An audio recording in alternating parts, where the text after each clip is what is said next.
Iniciativa, criatividade e inovação. Sexta-feira do Conhecimento da Escola de Educação Básica Padre Vendelino Seidel. Conforme o documento Um Novo Olhar sobre a Matriz Curricular de 2003, uma vez que não há ciências mais importantes que outras, o que implica dizer que não há disciplinas que devam ser mais privilegiadas que outras, a Feira do Conhecimento busca maior compromisso dos alunos e integração das famílias com relação aos estudos, aprimorando o conhecimento e compartilhando o aprendizado. Os projetos das mais diversas áreas vêm de encontro aos conteúdos estudados em sala, de uma forma prática e criativa, destacando a inovação e iniciativa desses alunos diante do desafio pela busca do conhecimento. Em novo formato diferente do tradicional, a feira desse ano conta com todas as inovações e tecnologias, expondo as produções finalizadas com o auxílio de pesquisa e dedicação. É a oportunidade de apreciar o entendimento sobre as etapas de construção do conhecimento científico, visando a autonomia, criatividade, raciocínio lógico e iniciativa. Olá, minha saudação aos pais, professores e alunos da Escola de Educação Básica Padre Vendelino Seidel.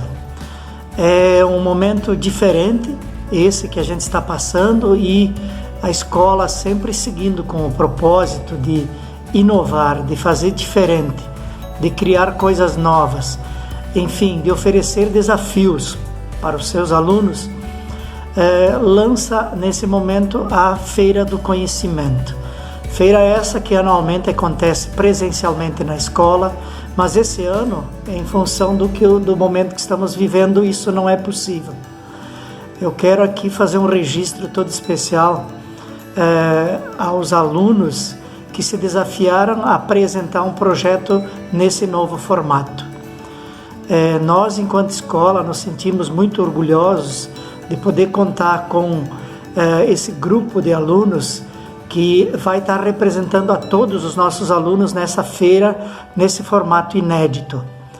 É desafiador, nós sabemos, exigiu também bastante organização, empenho por parte dos professores orientadores e a gente tem certeza que é um primeiro passo.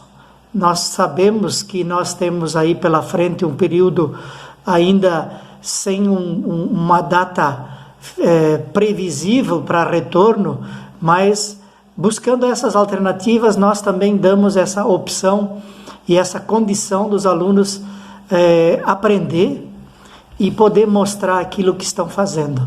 Então, dessa forma, eu quero parabenizar todos os envolvidos e eu tenho certeza de que nós teremos aí ótimos trabalhos sendo apresentados e que possam servir de exemplo e, por que não dizer também, como desafio para próximas oportunidades ou próximos eventos que tenham que ser feitos dessa forma. Todos os nossos projetos têm alguma forma de continuidade mesmo à distância e nós teremos, com certeza, como sempre, grandes trabalhos, grandes performances dos nossos alunos e com a certeza de que a qualidade, mesmo que um pouco prejudicada, ela se mantém dentro das condições que nos são oferecidas.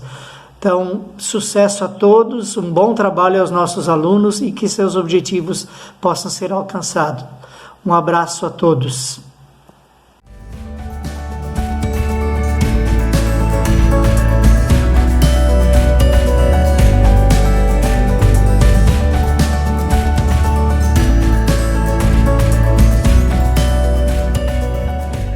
Bom dia, boa tarde ou boa noite para quem estiver vendo. Meu nome é Fernanda Thaís Vaz e muito obrigada por disponibilizar o seu tempo para ver o nosso projeto. Ele é um biodigestor caseiro que tem como objetivo evidenciar e estudar a funcionalidade do biogás produzido através da biodigestão de fezes de animais de estimação e também estudar o uso do biofertilizante que gera durante o processo.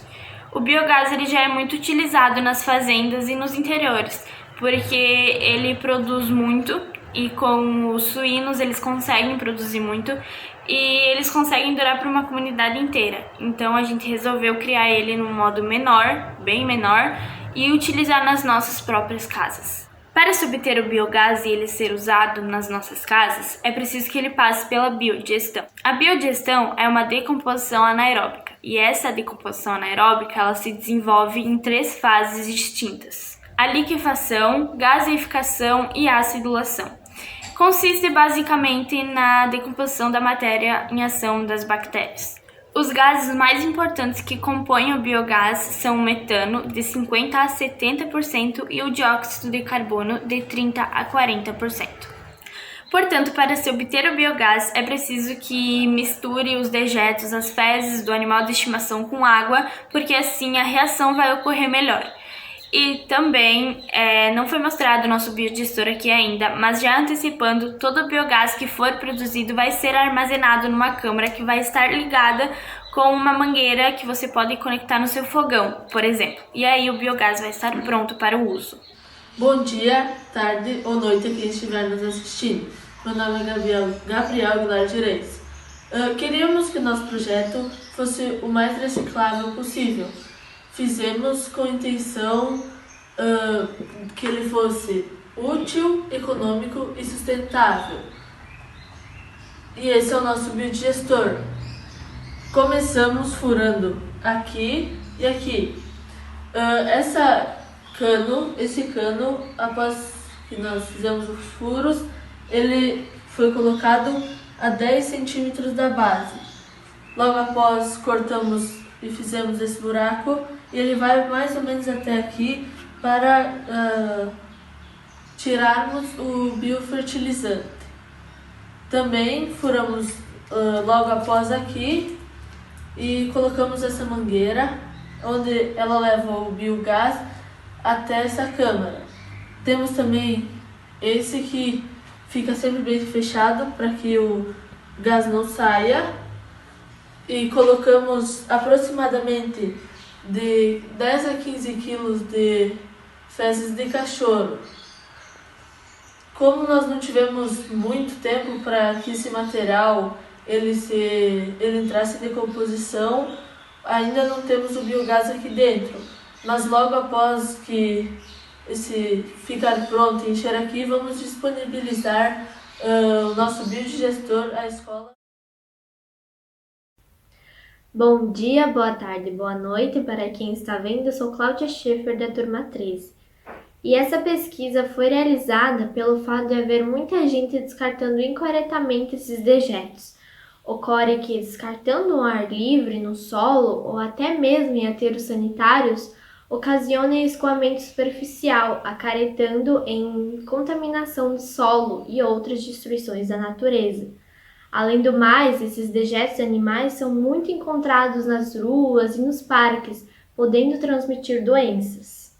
Também é necessário conter o uso dos materiais oferecidos pela natureza, como carvão, obtendo uma energia sustentável, barata e do mesmo modo conseguindo um fertilizante. Fizemos também uma pesquisa realizada por enquete, consultada por pessoas da nossa região, respondida por 216 pessoas, mostra que 164 pessoas possuem animais de estimação. Consideramos que 75,9% da população da nossa região possui um ou mais animais em casa. O impacto desses dejetos por somente essa parte da população é muito grande e precisa ser revisto.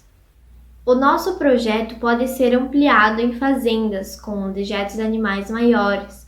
Será um investimento maior, mas poderia se triplicar a capacidade de geração de energia, assim podendo sustentar uma comunidade inteira. Espero que tenha gostado do nosso projeto e muito obrigada pela sua atenção.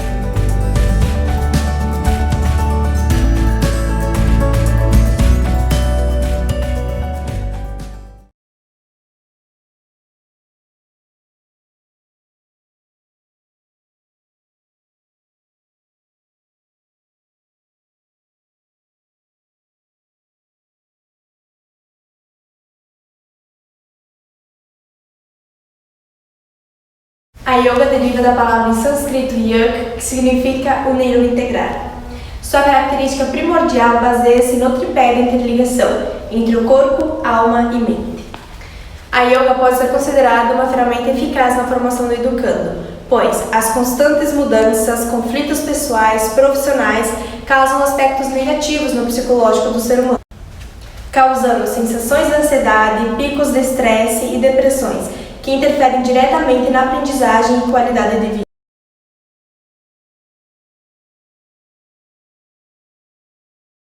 Nessa visão, é primordial que a escola seja um ambiente potencializador de conhecimento, cooperação, autoconhecimento, formação social, cultural, ética e emocional.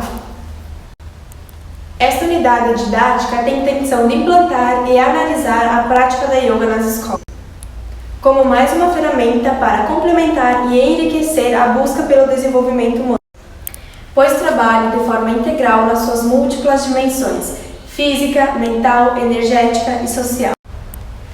A yoga possui relação direta com a educação. A sua filosofia e prática possuem um conjunto de valores e princípios que fazem com que seja um excelente conteúdo para ser trabalhado nas escolas e não somente nas aulas de educação física.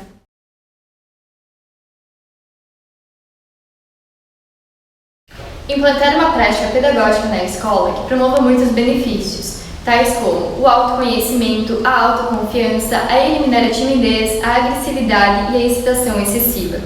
A yoga é uma ferramenta muito importante para o ensino e aprendizagem do aluno. Sua técnica resulta no equilíbrio entre o corpo, a mente e o espírito, contribuindo no conhecimento e na formação do aluno.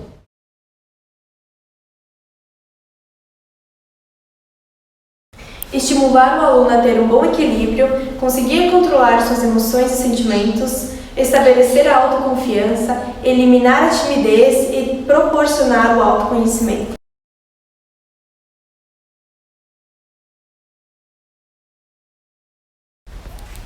Proporcionar uma boa qualidade de vida para os alunos, minimizar e, em alguns casos, tentar neutralizar os comportamentos violentos, reduzir a hiperatividade, melhorar a concentração, a memória, a criatividade e a apropriação do conhecimento.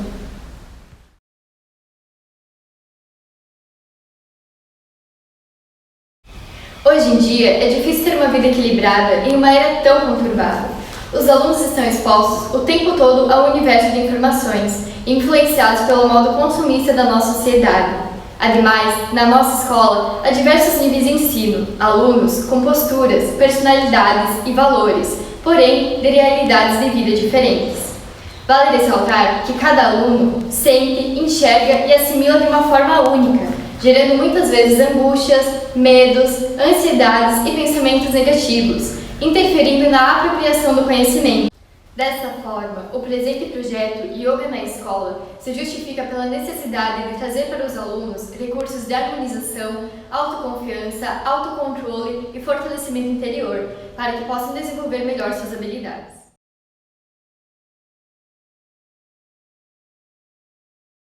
Essa unidade didática está organizada da seguinte maneira: proporcionar uma palestra com pessoas específicas da área, para que possa explicar um pouco sobre o que é yoga, quais seus benefícios e quão importante ela é para a nossa saúde, tanto física quanto mental.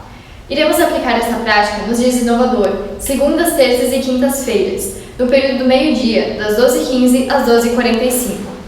Acreditamos que os alunos não aprendem só com a mente, mas sim com o corpo e com as emoções. Para isso, classificamos as etapas a serem percorridas como viver juntos, eliminar toxinas e pensamentos negativos, respirar para manter a calma e saber relaxar para manter um bom nível de energia.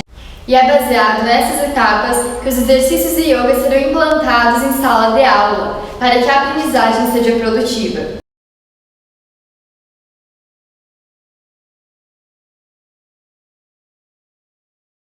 Essa unidade didática visa apresentar atividades com o propósito de desenvolver os conhecimentos relacionados ao yoga. Também contribuir com um novo olhar educacional e entender melhor sobre o mundo em qual estão inseridos.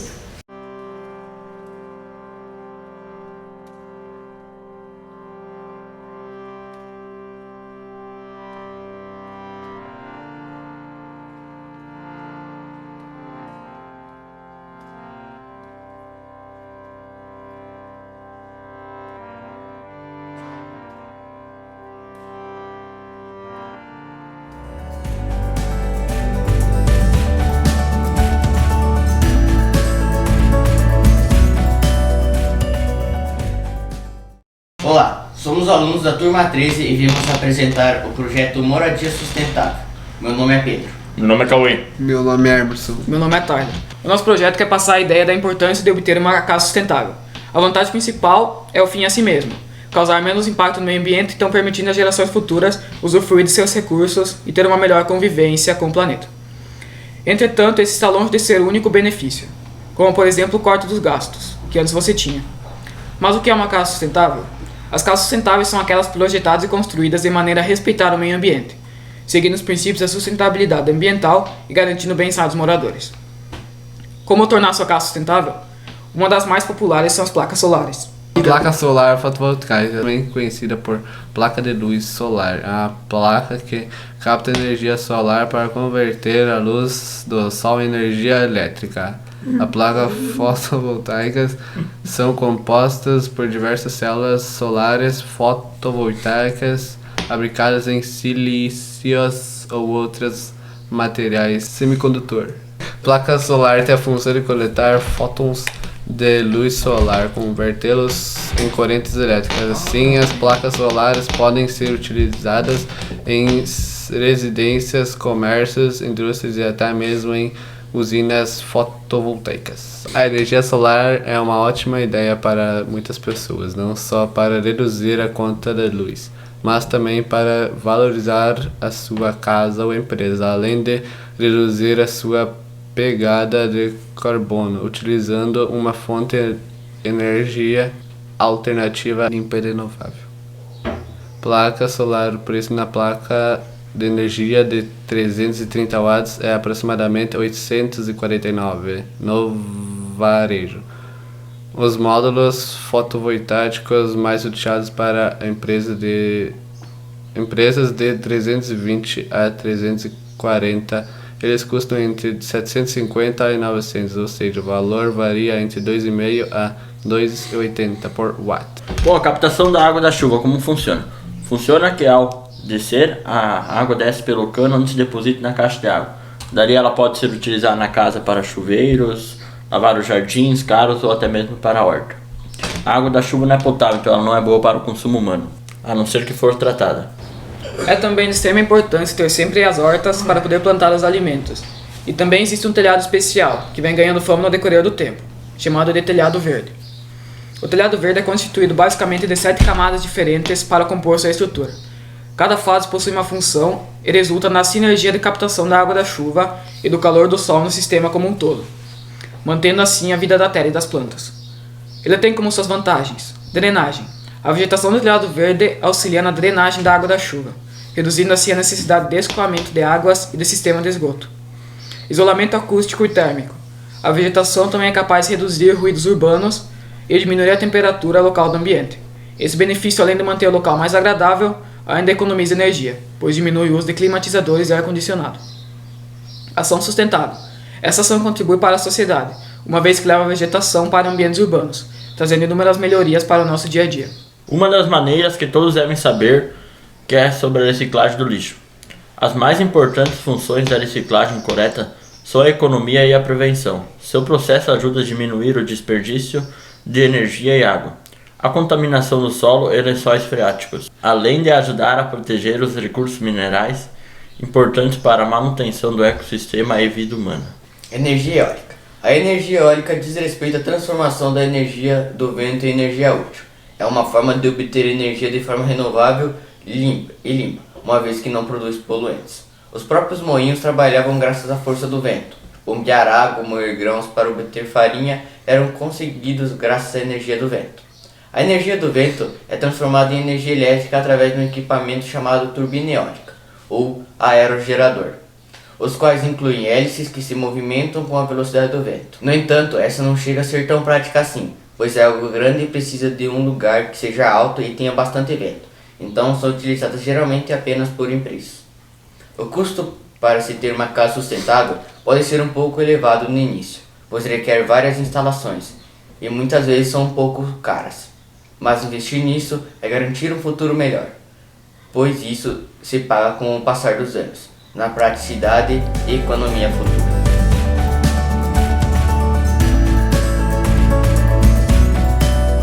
Nós somos alunos da turma 91 Somos da Escola Padre Vendelino Seidel e estamos participando da Sexta-feira do Conhecimento. Então, o nosso tema de pesquisa foi um destilador caseiro. O destilador caseiro funciona basicamente como um filtro de água. Ele destila a água e faz com que ela fique mais limpa. A água destilada é mais usada no nosso dia a dia, ou em profissões como medicina e dentista, essas coisas, porque eles usam mais para limpar os materiais. O destilador funciona basicamente assim. A água desse litro aqui, ela passa para cá, que vai ficar indo e voltando. E aí aqui tem água dentro e essa água é fervida, que vai sair o vapor e passar aqui dentro desse cano. E ela vai sair, esse vapor ele vai resfriar aqui, que vai sair a água destilada aqui. E esse motorzinho, ele é de 220 volts, que passa para cá a energia transformando em 12 volts. Então, esse é o nosso trabalho, espero que vocês gostem e nós gostaríamos de agradecer a todos os professores que desenvolveram a Feira do Conhecimento, pois nós conseguimos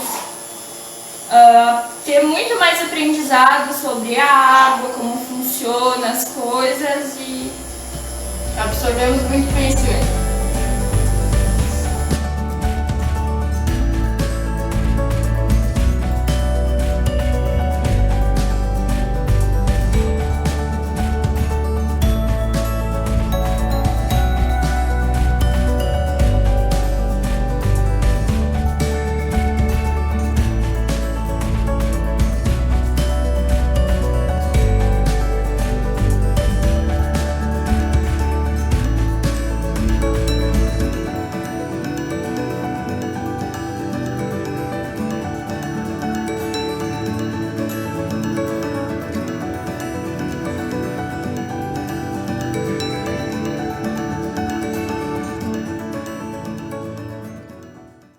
Olá, meu nome é Andressa. Meu nome é Michele. Somos alunos da turma 91 e estamos aqui para apresentar o nosso projeto da Feira do Conhecimento. A tipagem sanguínea é o processo de coleta e análise do sangue do paciente para saber qual grupo sanguíneo ele pertence. Além de facilitar em atendimentos, pode ajudar em possíveis transfusões, doações de sangue ou até mesmo gestações e futuros atendimentos médicos. Com a amostra de sangue do paciente, o laboratório faz testes de compatibilidade em lâminas com sangue e reagentes. Anticorpos anti-A e anti-B são utilizados para determinar a ausência ou a presença dos antígenos A ou B em nosso sangue. Se uma pessoa acaba recebendo um sangue que não é compatível com o seu, suas células de defesa, os glóbulos brancos, acabam interpretando esse sangue como um invasor e destruindo suas hemácias. Às vezes, parte de suas hemácias também são destruídas. Esse processo é chamado de hemólise. Um dos primeiros sintomas de que algo deu errado é a febre. O aumento de temperatura é uma reação de defesa do corpo, fruto de destruição das hemácias. É um processo parecido a quando temos febre por conta de uma infecção, só que, nesse caso, o corpo vê hemácias alheias como invasoras. Como parte do processo, o corpo produz substâncias vasodilatadoras. Queda de pressão também afeta os rins, que não funcionam direito. A pessoa perde hemoglobina pela urina, que acaba ficando em um tom mais escuro. A situação pode se agravar até um caso de insuficiência renal aguda e pode levar à morte do paciente. Para a amostra do nosso projeto, fizemos uma pesquisa de tipagem sanguínea no laboratório da escola. Utilizamos a amostra de sangue de um paciente que tinha A positivo. Para a realização disso, utilizamos uma lanceta, os reagentes anti-A, anti-B, anti-D, lâminas. Esterilizamos tudo com algodão e álcool 70. A imagem representa o sangue de uma pessoa com fator A positivo. Na imagem a seguir veremos que o sangue esteve coagulando com o reagente anti-A e anti-D. Já com o reagente anti-B não aconteceu nada. Isso acabou nos sinalizando que o sangue deste indivíduo era A positivo. A professora que nos auxiliou foi a professora Jaqueline Ferraz, que ela é da parte do laboratório da escola.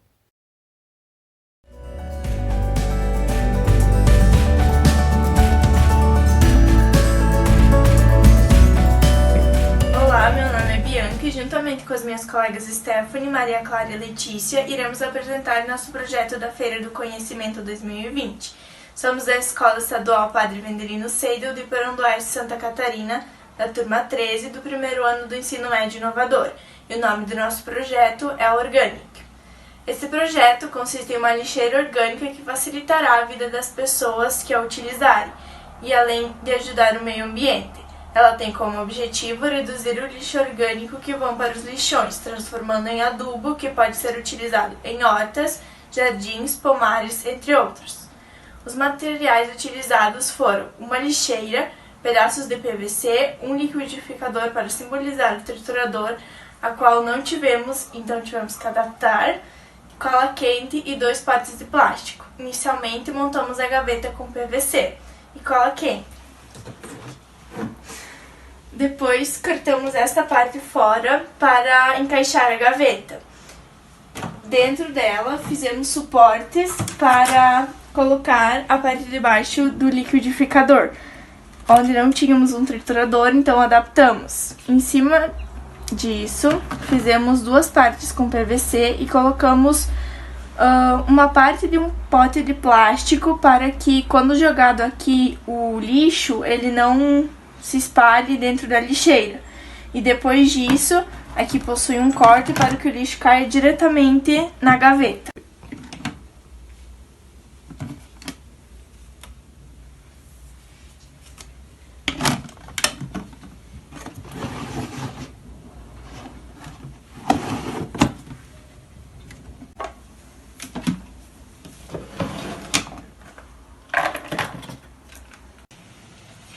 O Brasil produz 241.614 toneladas de lixo por dia, aonde 76% são depositados a céu aberto em lixões, 13% são depositados em aterros controlados, 10% em usina de reciclagem e 0,1% são incinerados. Do total de lixo urbano, 60% são formados por resíduos orgânicos que poderiam passar pela compostagem, tornando-se um adubo repleto de nutrientes que ajudaria muito no crescimento de plantas e também ajudaria muito o nosso planeta.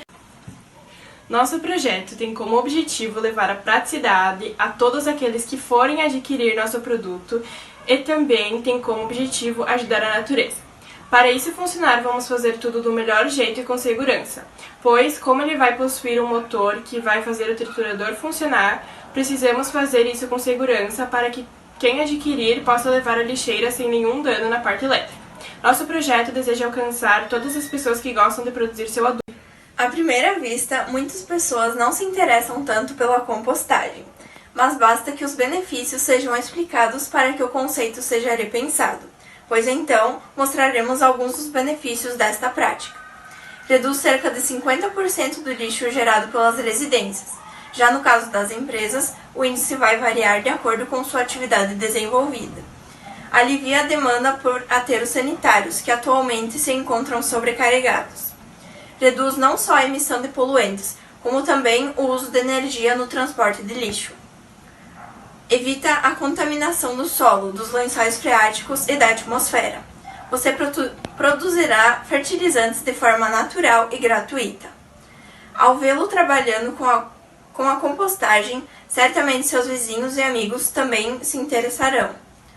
Esta é uma atividade que gera economia para as residências, acaba com a necessidade de adquirir adubo para as plantas. Para as indústrias, reduz os custos de coleta de lixo. O adubo gerado pode ser utilizado em jardins e hortas, assim como ser comercializado, sendo mais uma geração de renda para a família. Há uma infinidade de resíduos que podem ser utilizados, tais como restos de alimento, casca de ovo, bolha de café, podas de grama, folhas, seragem não tratada, alimentos cozidos ou assados em pequenas quantidades, estercos curtidos, entre outros. Nosso experimento não aconteceu como esperado, pois não temos um triturador, parte central do funcionamento da lixeira orgânica. Como não temos, substituímos por uma parte do liquidificador. E trituramos os alimentos separadamente em um processador e depois jogamos na parte inferior da lixeira para fazer a compostagem e liberar o chorume. E depois adicionamos a silagem. Mesmo com empecilhos, tivemos um grande aprendizado montando a lixeira.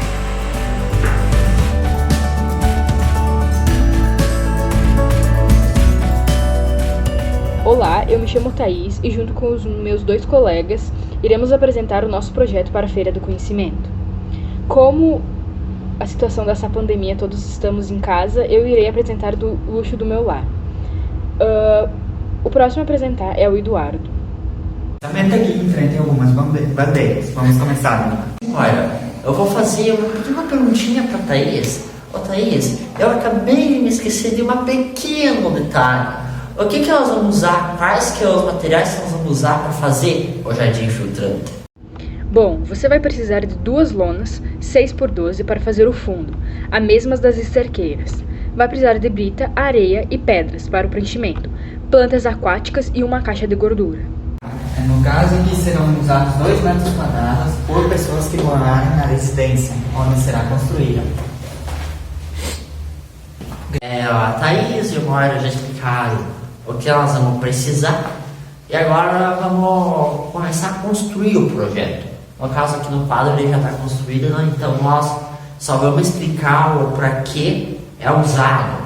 Tem algumas coisas que a Thaís e a Moira não falaram, porque nós vamos, eu vou ir explicando, que nós vamos precisar de uma caixa aqui, essa aqui bem bonitinha, onde que a água cinza da casa, a água suja no caso, ela vai entrar aqui, vai vir para cá e vai tirar os sedimentos pesados, grossos no caso. E daí daqui, dessa primeira filtragem d'água, ela vai vir até a caixa de gordura.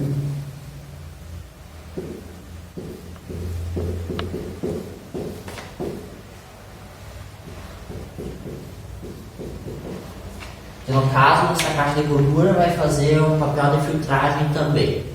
Depois agora, na caixa de gordura, vem a caixa onde aqui fica o jardim filtrante, aqui no caso ela usada brita, areia e claro, a água suja, pedras, algumas pedras também.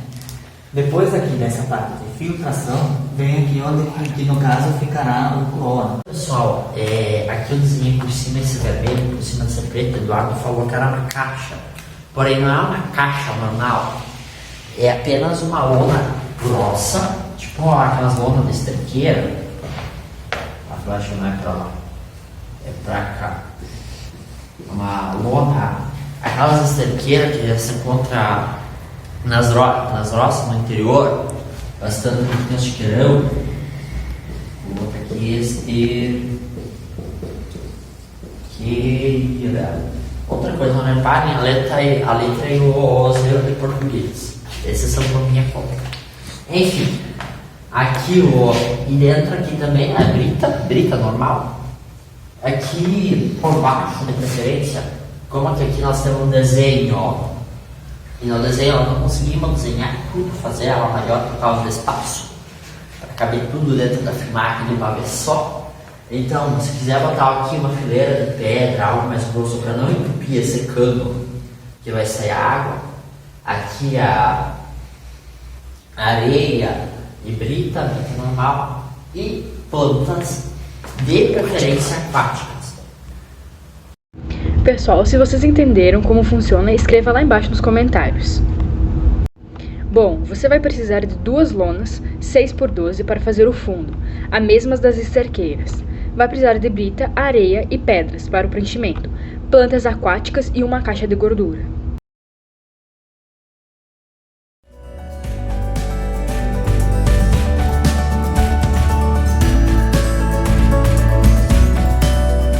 Olá, eu sou o Jean da turma 91. Eu sou o Claudicir da turma 82. Eu sou o Lucas da turma 82. Aqui nós fizemos o nosso mini gerador de energia, que é capaz de carregar a bateria do celular. E para provar, temos aqui um motorzinho de TVD, que no final deste vídeo vamos mostrar que ele realmente funciona. Então, aqui temos o nosso mini gerador de energia. Para fazer que ele gere nossa energia, primeiramente giramos esta manivela que está conectada a essa redução de ventilador e a este motor de impressora. E que está conectada a essas 2 polias, que também estão conectadas a ímãs e fio de cobre, e consequentemente quando giramos esta manivela, gera nossa energia. Nós usamos aqui uma polca, uma argola e um parafuso para prender essa pecinha de bicicleta com a madeirinha, para fazer uma manivela, que vai fazer girar isso aqui, que é uma redução de ventilador para ter mais velocidade aqui, para que o motorzinho gere mais energia. Nós usamos 2 polias e um elástico de dinheiro, e aqui um motorzinho de impressora. Depois, então, para fazer o teste, nós vamos conectar esse motorzinho para gerar energia, para provar que o motorzinho funciona. O que nós falamos com o DVVox foi a parte da polia, a parte da redução do ventilador e o motor de impressora, aqui nessa parte lateral. Infelizmente, tivemos problemas técnicos com o nosso mini gerador de energia e a redução dele não funciona corretamente. Mas, mesmo assim, iremos demonstrar que realmente gera energia. Como falado anteriormente, aqui está a prova que o nosso mini gerador de energia gera energia mesmo com alguns problemas técnicos.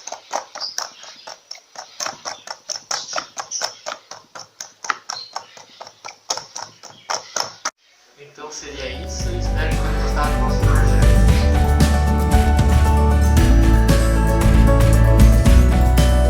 Olá, me chamo Anderson e hoje eu estou aqui juntamente com Suelen, Gabriela e Jaqueline para fazer a apresentação do nosso projeto. Somos todos alunos da turma 13 do primeiro ano do ensino médio e nosso projeto é a pesca magnética. A pesca magnética ela não passa de uma extração de objetos metálicos, muito parecida com o detector de metais, por exemplo. É um equipamento feito com um ímã desse modelo e uma corda forte o suficiente para suportar todo o seu peso. Os dois juntos são arremessados dentro da água de algum rio, açude, riacho ou algo parecido, para assim efetuar a captura de objetos metálicos, às vezes preciosos, que estão escondidos embaixo da... A pesca magnética tem seus benefícios. Ela retira objetos que podem ser prejudiciais aos animais, faz o resgate de coisas históricas como bombas, armas e balas, e também é uma forma de diversão e entretenimento nas horas vagas. Pesca magnética e seus perigos. Um dos erros mais comuns é não saber como jogar o ímã devido ao seu peso, mas o principal erro que ocorre durante essa pesca é dependendo do ímã que você vai usar, como o de neodímio, que ele é muito forte e atrai diferentes aços para perto. Também, pequenos pedaços de ímã podem se chocar e espalhar várias partículas pelo ar, fazendo com que possa ocorrer ferimentos graves se não tomar as precauções e seguranças devidas. Ele não é uma massa sólida, ou seja, ele é um pó comprimido. E outro cuidado também que deve ser tomado é cuidar com bancos próximos de rios onde você for jogar esse ímã para fazer a pesca, pois você pode ser atraído e assim ocorrendo risco de afogamento. Então, o nosso principal objetivo com a pesca magnética é fazer com que as pessoas adotem essa ideia. Ah, mas por quê? Qual o sentido disso? A pesca magnética é super benéfica para as águas. Por exemplo, vou jogar um ímã super potente em um rio. De lá eu vou tirar latinhas, talvez algo antigo, tipo uma bomba, uma arma usada em guerra. Enfim, coisas antigas, objetos antigos que podem ser resgatados e, no caso da latinha, algo que você pode estar retirando da água, deixando ela limpa e habitável para os animais. Então, é esse nosso principal objetivo. Além disso, também tem a questão de diversão. Você se diverte muito fazendo isso. Eu, por exemplo, fiz o teste e é muito divertido. Você vai ver que, além de você estar fazendo um bem para a natureza, você está fazendo um bem para si mesmo, ajudando a natureza e tendo aquela diversão que todo mundo gosta.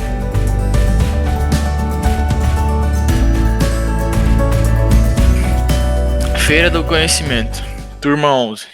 Integrantes do projeto: Giovanni Scopel, Michel Meira, Thiago Knapp, Cristiano Welter. Projeto: Energia Fotovoltaica. O que é e como funciona a energia fotovoltaica? A energia solar fotovoltaica funciona com painéis solares que captam a luz e geram energia elétrica por meio do efeito fotovoltaico. Essa eletricidade é elevada ao inversor solar, responsável pela conversão do tipo de corrente. D continua para alternada, então a energia é distribuída para o local. Benefícios da energia solar. As vantagens da energia solar: seu baixo impacto ambiental, sua instalação simples, seu baixo custo em relação ao tempo de vida útil, mais de 25 anos, e o fato de poder ser utilizadas em regiões que ainda não possuem distribuição de energia elétrica pela rede convencional. Alguns tópicos ao lado de exemplos: a sustentabilidade.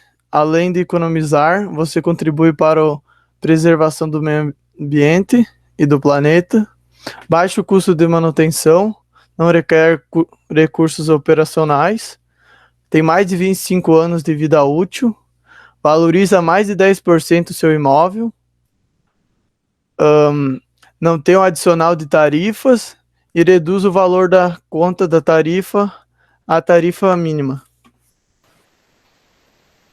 Energia solar. Ajuda o meio ambiente.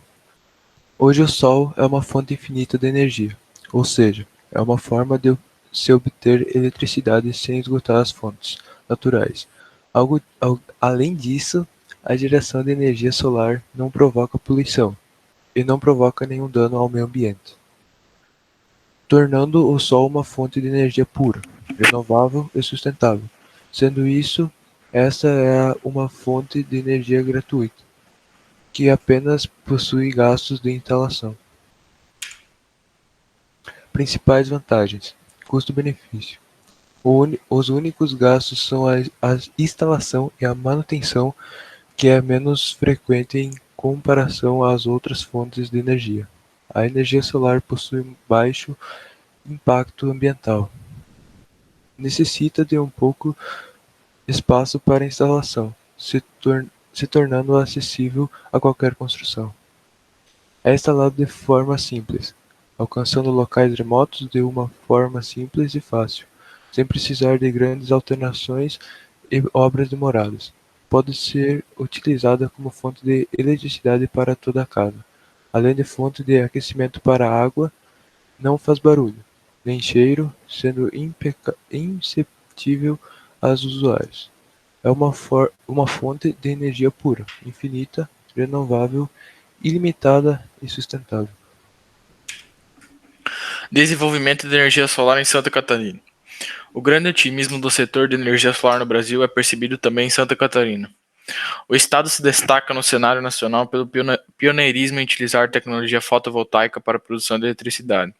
O recurso, que pode atender demandas desde a escala residencial até a industrial, atrai pela sustentabilidade que representa, como emissão zero de poluentes de efeito estufa e recursos renováveis. Além disso, nos últimos anos o valor para adquirir o sistema tem se tornado menor, reduzindo o tempo de retorno do investimento. Apesar de Santa Catarina não figurar entre as regiões do país com maior incidência solar, é do estado a liderança no aproveitamento de energia gerada a partir do sol per capita. Quando considerado o volume de unidade de geração distribuída, Santa Catarina aparece em quarto lugar. Aqui estão 2,2 mil das 24,6 mil fontes em todo o país. Esta posição se destaque se deve aos incentivos para a aquisição desse tipo de tecnologia e o desenvolvimento de uma consciência ambiental. Notícias atualizadas em 22 de janeiro de 2020. Olá, meu nome é Michel, eu sou da turma 11 e vou estar falando dos benefícios das placas solares sem o sol. Como assim sem o sol? Não tem sol, como é que eu vou ter uma vantagem? Como é que eu vou ter alguma coisa de bom se não tem sol? Como é que vai gerar energia? Essa é uma pergunta simples, com uma resposta muito simples. Mesmo sem o sol, durante 2 ou 3 dias, você vai ter um certo número de energia, pois você teria sol dias atrás, gerou energia e guardou. Toda vez que, quando você vai instalar as placas solares, ou o projeto, né, que vai instalar na sua residência, ou num local que você precise muito, você vai receber um medidor. Um medidor que você vai ter controle total de quanto que você gastou e quanto que você pode gastar. E você vai ter o controle para não dar problema no caso, né? Mas o que o tempo nublado ou chuvoso vai me ajudar? A chuva vai fazer a limpeza das placas. Isso vai te ajudar muito a manter uma limpeza. Vai ter uma melhora. E você vai conseguir ficar por 1 ou 2 dias, de acordo com o tempo de chuva ou de tempo nublado, você vai conseguir usar o seu sistema normalmente. Ok? É uma resposta bem simples, bem fácil de se entender que não vai ter problema mesmo com o tempo nublado ou chuvoso. O custo-benefício não é muito caro instalar isso. Como é que funciona? Não tenho tanta condição financeira para instalar isso. Mas se você pensar comigo, pessoas que moram no interior, têm uma fazenda ou que precisam muito de energia, que precisa ficar ligado 24 horas por dia, por exemplo, quanto que você acha que vai gastar de energia, no caso, em dinheiro, no caso, que você teria de gastos? Muito, né? Então tu pensa, por exemplo, R$2.000, eu chuto, R$2.500 por mês de energia. Numa fazenda, algo grande mesmo, que necessite muito de energia. R$2.500 de energia por mês. E sabe quanto que custa esse sistema? Hoje no Brasil, esse sistema custa de em torno de 10 mil até 13 mil reais. Você vai gastar instalando esse sistema completo, você vai gastar mais ou menos esse valor. Você vai gastar esse valor, mas são 13 mil reais, são 10 mil reais, 12. Mas pense, você gasta R$2.500, R$2.000 por mês. Quanto que é você juntar, tirar esse dinheiro, não sei, né? Dar um jeito e pegar esse sistema, colocar, isso vai ser muito mais econômico. Pense quanto dinheiro você não economiza e você ajuda. A energia solar é muito, muito melhor. Vai te ajudar muito, além de ajudar o seu bolso. Ok? Era isso. Muito obrigado pela atenção e tchau.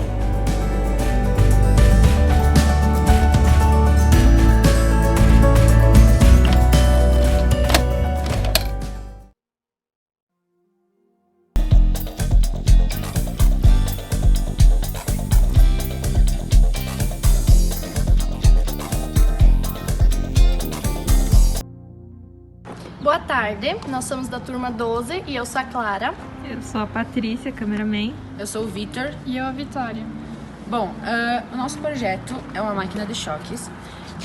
Ela consiste em a gente estudar a eletrostática, como ela funciona, como a gente usa ela no dia a dia, enfim. A gente tem duas, que a gente fez duas, né? Uma não deu nada certo e a gente deixou aqui pra mostrar. Ela deu totalmente errado. E essa daqui é a segunda máquina de choque que a gente fez, que é pra ser a que a gente vai usar pra feira de ciências mesmo. Só que alguma coisa nela deu errado e a gente acha que é o fio, que seria outro fio que a gente teria que usar, pois quando a gente encosta aqui... não acontece nada. Isso. E a gente fez ela com um pote de arroz de plástico, revestiu por dentro com papel alumínio, deixando sobrar 2 dedos aqui em cima e por fora também.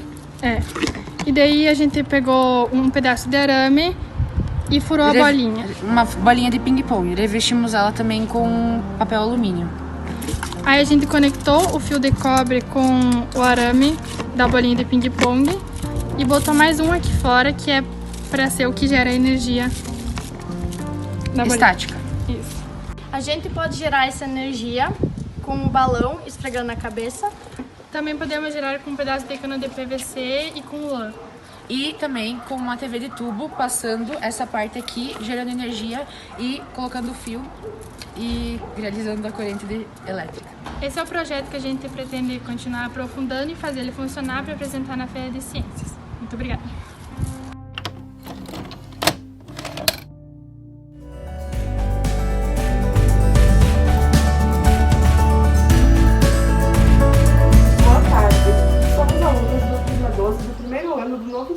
Da Escola de Educação Básica Padre Vendelino Seidel. E vamos apresentar nosso projeto para a Feira de Conhecimento 2020. Nosso projeto consiste em um refrigerante caseiro de limão, para melhorar a qualidade de vida das pessoas.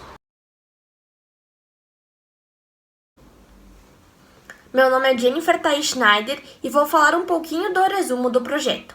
O refrigerante caseiro de limão é uma bebida feita diretamente da fruta, trazendo benefícios à saúde. Ele contém poucos ingredientes e praticidade em se fazer. É um projeto que visa a qualidade de vida. Os alimentos e bebidas estão cada vez mais se tornando parte da vida do consumidor, mas consumido de uma forma saudável, com certeza é a melhor forma. Nosso objetivo é fazer com que todos vejam a necessidade de mudança de hábitos e abracem essa ideia. Consumimos em torno de 7 gramas de açúcar a cada lata de 350 ml de Coca-Cola. Imagine se ingerirmos isso durante o almoço juntamente com um pedaço de hambúrguer. É exagero o índice de conservantes que seriam ingeridos. Já um refrigerante caseiro tem índice de açúcar sim, mas em porcentagem menor. O sabor que será natural, extraído diretamente do limão, ajudará a manter uma boa saúde nos intestinos, já que o limão é uma ótima aliada a isso. Consecutivamente, não diminuirá tanta imunidade. O suco de limão tem um efeito detox no organismo. Nutricionistas aprovam a ideia e dizem que refrigerantes caseiros são uma ótima substituição de bebidas. Tendo em vista que o limão também é uma fruta riquíssima em vitamina C, importante para combater infecções e substâncias prejudiciais ao organismo. A fruta ainda contém quantidades consideráveis de vitamina A e do complexo B, além de minerais como cálcio, ferro e fósforo. O limão é empregado contra inúmeras doenças e problemas de saúde, entre elas gripe, dor de cabeça, congestão, alergia, mau hálito, asma e anemia. Esse refrigerante também pode ajudar aqueles que querem largar a dependência de estar sempre bebendo aquele refrigerante comprado, cheio de açúcar, algo totalmente industrializado. Isso é o que afirmam nutricionistas que conhecem a bebida. Por isso, acreditamos que nosso projeto é muito interessante e importante, que visa as melhores condições de vida. Boa tarde, eu sou a Alana Demarque e vou apresentar os objetivos gerais do nosso projeto da Feira de Conhecimento. Ao realizarmos este projeto, procuramos aumentar a qualidade de vida, energia e disposição da humanidade, que vem se tornando algo preocupante nos últimos tempos. O objetivo desse projeto foi avaliar o consumo elevado de açúcares e bebidas açucaradas, que está aumentando significativamente cada vez mais. Segundo especialistas, uma alimentação saudável traz benefícios para o nosso corpo e é essencial para se evitar uma série de problemas de saúde. Além disso, ficamos mais dispostos para as atividades do dia a dia e temos mais disponibilidade para manter o nosso peso. Eu sou a Caroline Vicker e eu vou falar sobre os objetivos específicos. Os principais objetivos que queremos prezar e são essenciais e fundamentais à sociedade atual: o aumento do consumo de produtos mais saudáveis, a consciência das pessoas em relação à saúde e o que elas consomem, fazer a diferença na vida das pessoas com produtos mais saudáveis e priorizar a saúde das pessoas que é deixada de lado. Eu sou Franciele Carine Busa e nós escolhemos esse projeto porque a gente vive numa realidade com muitos produtos artificiais, muitos conservantes, e isso cada vez mais está prejudicando a saúde das pessoas. O índice de muitos problemas de saúde também está aumentando.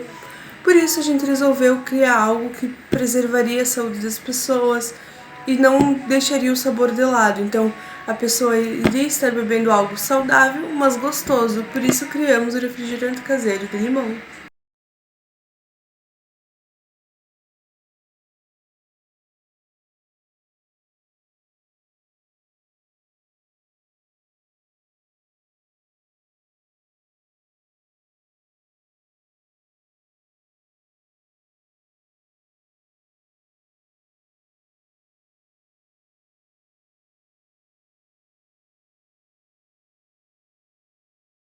Agora que deixamos a água esfriar, vamos adicionar o açúcar.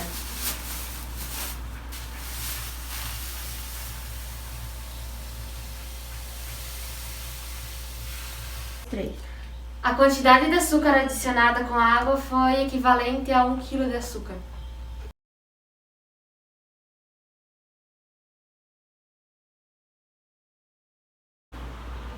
Vamos despejar meio litro de suco de limão. Vamos despejar 2 cascas de limão para dar o gás.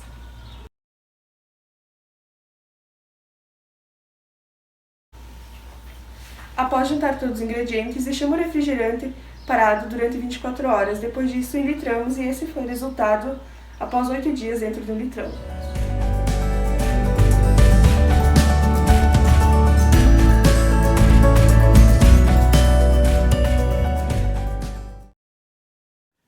Meu nome é Giovana Graff, da turma 13, e o nosso projeto é reciclar, reutilizar e reduzir o plástico. Segundo os cientistas, cerca de 8 milhões de toneladas de lixo plástico são jogadas no oceano todos os anos. Esse número pode cobrir 34 vezes toda a área de Manhattan, Nova York, e o joelho de uma pessoa será coberto com lixo. Segundo os pesquisadores, a análise também pode ajudar a descobrir a quantidade total de plástico no oceano atualmente, não apenas o plástico encontrado na superfície ou na praia. Grandes quantidades de resíduos podem ser escondidas no fundo do oceano ou fragmentadas em pequenos fragmentos que não podem ser capturados por análise de rotina. Meu nome é Sabrina Cristina Bildauer e eu sou da turma 13. Como o plástico chega no mar e como evitá-lo? O plástico está invadindo os oceanos e os danos ecológicos são incalculáveis. Diante dessa situação, surgem várias perguntas. Como o plástico chega ao mar? De onde vêm os resíduos? O que podemos fazer para evitar isto? A maior parte desse lixo abandonado vai para o mar, onde as ondas e o vento o quebram, transformando em pequenos fragmentos conhecidos como microplásticos. O oceanógrafo da Nova Zelândia, Laurent Liberton, sugeriu em 2 estudos publicados pela revista científica Nature, em 2017 e 2019, que os rios, especialmente os maiores e mais poluídos, têm uma influência decisiva na chegada de plásticos ao mar, pois estima-se que arrastem entre 1,1 e 2,4 milhões de toneladas por ano. Como evitar? Evite os plásticos de um só uso, como os canudinhos, pratos e talheres descartáveis. Se for fazer as compras em supermercado, não esqueça de levar uma sacola de tecido ou um carrinho. Não atire chicletes no chão, recicle-os, porque também são feitos de plástico. Compre mais alimentos de granel e menos produtos embalados. Substitua os tupperwares de plástico por recipientes de vidro ou aço. Ao estender a roupa, utilize prendedores de madeira e não de plástico. Evite o uso de cosméticos com microplásticos e aposte na roupa biodegradável. Aposte na reciclagem e dê uma segunda oportunidade em certas embalagens. Cláudia Gallardo e eu sou da turma 11. Cientistas afirmam que as nações ricas precisam reduzir o consumo de produtos descartáveis e embalagens de plástico, como sacolas plásticas. O crescimento econômico é uma coisa boa, mas o que você vê normalmente em países em desenvolvimento é que a estrutura de tratamento de lixo é deixada de lado. Uma equipe de pesquisadores estima que a quantidade de plástico jogada anualmente nos mares pode alcançar 17,5 milhões de toneladas até 2025. O Banco Mundial estima que o patamar máximo de lixo produzido no mundo só será atingido em 2100. Bom, com isso a nossa teoria é reduzir o lixo que já está no oceano, como os microplásticos. A nossa teoria seria criar um ímã que atrai esses microplásticos que estão no oceano. Esse ímã seria colocado embaixo de boias espalhadas pelo oceano. Ele teria que ser limpo um número X de vezes e colocado novamente na água. Dessa maneira, o oceano seria limpo e não afetaria a vida marinha, como redes e de outras maneiras afetam. Esse microplástico seria reciclado e transformado em produtos ou em óleo. Como o ímã seria criado? O ímã seria criado através de pesquisas com os microplásticos e descobrir um componente nele que tem estática e ele possa ser atraído pelo ímã.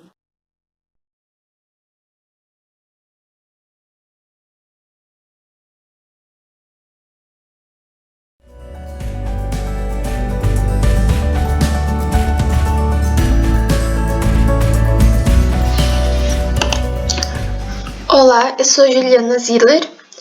Esse projeto foi criado por mim e pela minha colega Gabriela Nunes. Nós somos da turma 13 e a nossa professora regente foi a Jaqueline Ferraz. Bom, eu vou mostrando o site e vou explicando detalhes, lembrando que o site ainda não foi publicado. Nesse site iremos falar sobre negros, LGBT e machismo. Esse texto irá falar sobre o preconceito que mulheres e a comunidade negra e LGBT sofrem. Lembrando que tudo o que está escrito aqui foi fruto de pesquisas. O racismo estrutural foi uma cultura que os nossos ancestrais nos deixaram, dizendo que, por conta da cor da pele, uns são superiores a outros, mas a verdade é que somos todos seres humanos completamente diferentes. Existem dois tipos de racismo, o individual e o institucional. A diferença é que o racismo individual é mais difícil de combater do que o institucional. Exemplo: racismo individual. Quando 5 crianças morrem em uma igreja bombardeadas por terroristas brancos. Racismo institucional. Quando na mesma cidade 500 bebês negros morrem por ano por falta de comida, abrigo e instalações médicas, e outros milhares sendo destruídos e mutilados físico, emocional e intelectualmente. Esses dois exemplos foram retirados do livro Racismo Estrutural, por Silvio Almeida. Então quer dizer que, por ser eu fiz um comentário racista com uma pessoa, eu pensei agora racista, e então isso é o racismo individual. O racismo institucional é quando envolve mais pessoas, então mobiliza mais pessoas. Então, sendo que é mais difícil de combater, porque se tem mais pessoas, tem mais mídia, mais pessoas vão ver. Sendo que só poucas pessoas vão ver, poucas pessoas vão se mobilizar. Você sabia que, segundo o G1, se quiser pesquisar, 45% das pessoas negras ou pardas entre 10 a 29 anos cometem suicídio entre o sexo masculino, e negros têm 50% a mais que brancos de suicídio. Isso acontece porque os brancos não têm que conviver com o julgamento diário, não têm que conviver com os olhares das pessoas desconfiadas em todos os lugares, sempre sabendo que terá o mesmo destino que a maioria dos negros. Eu quis dizer nisso são sobre os negros da periferia, que eles nasceram lá e provavelmente vão morrer lá. O governo, para tentar, depois de muito protesto, combater a desigualdade entre os brancos e negros, criou o sistema de cotas, onde 50% das vagas públicas são reservadas para pessoas negras, pardas ou indígenas, mas apenas 19,2% dos homens negros, 20,6% das mulheres negras estão no ensino superior, completo ou incompleto, segundo a Folha de São Paulo. Então, por que as pessoas negras não estão no ensino superior? Por que temos mais pessoas brancas no poder? Essas são duas perguntas que eu faço a vocês. Eu gostaria que vocês respondessem. O racismo estrutural está vinculado à nossa sociedade. Por mais que as pessoas dizem eu não sou racista, mas pensam algo racista ou não fazem nada. É literalmente as pessoas que nas eleições votam em branco. Elas não ajudam a combater em nada, mas criticam. Tá. Como as pessoas sabem que as mulheres negras sofrem 73% dos casos de violência sexual registrada no Brasil, enquanto como mulheres brancas são vítimas de 12,8%. Sabendo também que o Brasil é um dos países que mais mata LGBTs, com a maioria dos negros LGBT perdendo mais preconceitos do que as brancas. Então, por que dizem que não são racistas, mas não fazem nada? Eu quis dizer nessa parte do texto que, por mais que tenha o machismo e a LGBTfobia, as pessoas negras ainda são mais afetadas do que as pessoas brancas.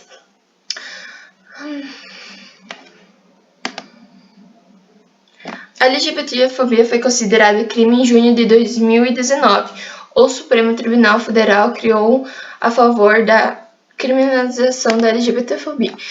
Essa parte que está sublinhada, ele leva diretamente ao site da Globo, que tem uma matéria completa sobre a LGBTfobia e sobre o Supremo Federal, A LGBTfobia está muito presente em nossa sociedade, pois o Brasil vem de uma sociedade extremamente machista, onde o pai ou o marido é considerado o pilar da família, um estágio de superioridade tendo a obrigação sustentar a família. Vontade do homem. Em uma pesquisa feita pelo Ibope, o mecanismo está presente no nosso cotidiano de 99% dos brasileiros em 2019, mais presente nas regiões Nordeste e Centro-Oeste do Brasil. Há cerca de 61% das pessoas já falaram algum comentário, mesmo sem escrever. Mas quem está falando sobre não respeitar uma pessoa como ela é? Assim como as mulheres querem sair do modo que elas querem e não serem agredidas, como as pessoas LGBT também querem. O sexismo e a misoginia são diferentes do machismo. O sexismo é uma atitude de discriminar e violentar um certo sexo ou gênero, independente de qualidade para ele, pois ambos podem ser afetados. Já uma misoginia, considerada uma forma de ataque a uma mulher pelo seu sentido de ódio, rancor e desprezo, vindo do autor, mas como está no jogo ou não, sentimentos de distinção do machismo em si. Nós, como cidadãos, devemos lutar pelos nossos direitos, independente se para homem ou mulher. Não é o único que está presente na nossa sociedade, mas várias formas de preconceitos, como folhas ao anterior. Muitas vezes, em tais austrias, muitos nós não aceitam. Bom, eu sei que esse vídeo ficou longo. Esse site foi basicamente para falar sobre alguns pontos. Eu sei que a gente não falou tudo que tem, porque a gente só falou sobre machismo, racismo e LGBTfobia. Nós também temos vários outros tipos de preconceito. Eu sei que a maioria das pessoas nem vão assistir esse vídeo, ou vão chegar pela metade e vão sair, ou vão dizer, eu assisti o vídeo, mas entrou por uma vida e saiu pelo outro. Bom, esse é o nosso site, ainda não foi publicado. Espero que vocês conseguiram entender alguma coisa. E também era isso. Agora nós estamos tentando fazer a nossa parte. Agora é com vocês. Se vocês querem ou não fazer a parte de vocês. Obrigada pela atenção.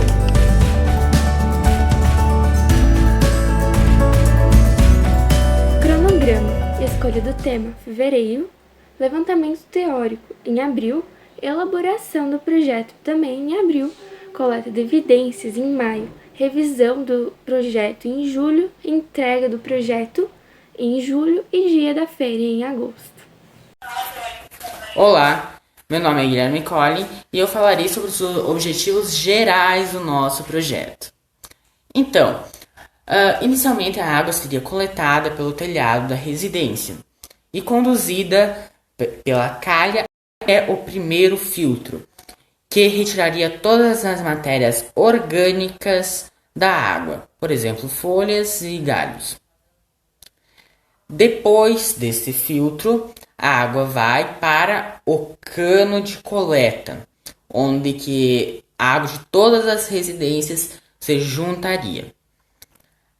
Então, passaria pelo segundo filtro, que retiraria todas as menores partículas, todas as menores sujeiras que estão na água. Então, passaria por um sistema de tratamento da água, adicionando hipocloreto de sódio, ou como é conhecido atualmente como cloro. Essa água, depois desse sistema de tratamento, a água ela está potável ao ser humano. E é conduzida até o reservatório, o nosso famoso lençol freático artificial. Depois que ele está reservado ali, ele pode permanecer durante um longo período de tempo nesse espaço. E depois ele é sugado através de uma bomba mais potente para uma caixa d'água, onde que é distribuída para todas as residências, para todas as moradias. Já que falamos dos objetivos gerais, vamos falar da justificativa. Então, nós sabemos que a nossa água ela está acabando, por assim dizer. Ainda vai durar durante muitos anos.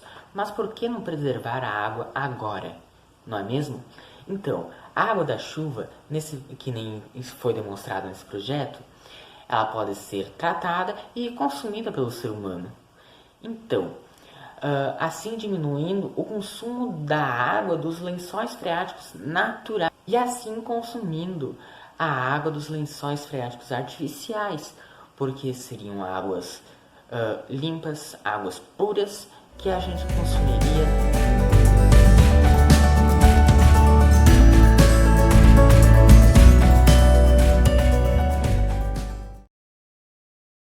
Sou David Siqueira, sou da turma 32 e nós fizemos uma pesquisa das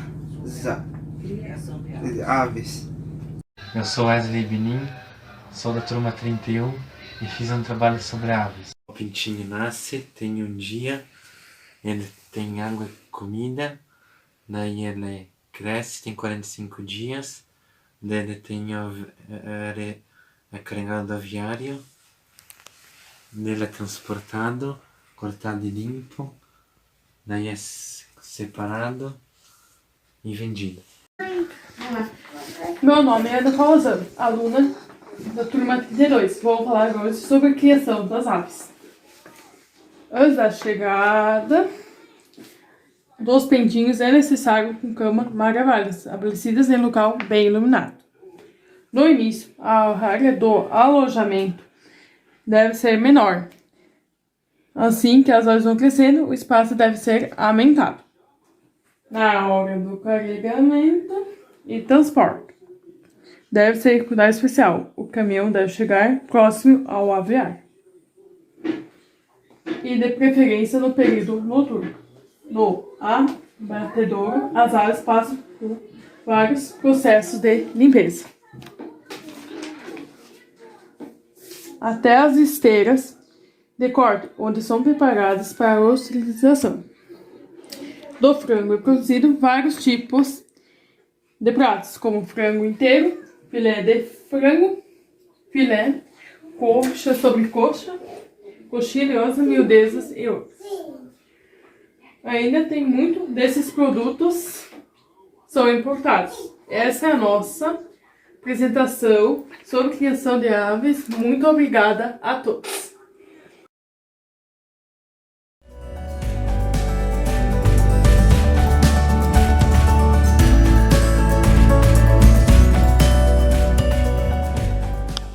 Boa tarde, sou a segunda professora do aluno Yuri Robert Keffer, também como orientadora do projeto da Feira do Conhecimento, sendo que o mesmo escolheu como tema do projeto Artes.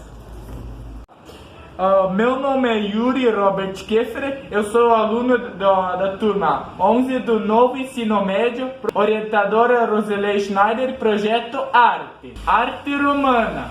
A arte romana se destacou no período que foi do século 28 ao século 12, se a arte da Roma antiga foi fortemente influenciada pela cultura e pelas crenças. Um exemplo: Gênesis era que tinha inventado obras de artes, escultura com argila, fazia desenhos com tinta, e no ano de 2000.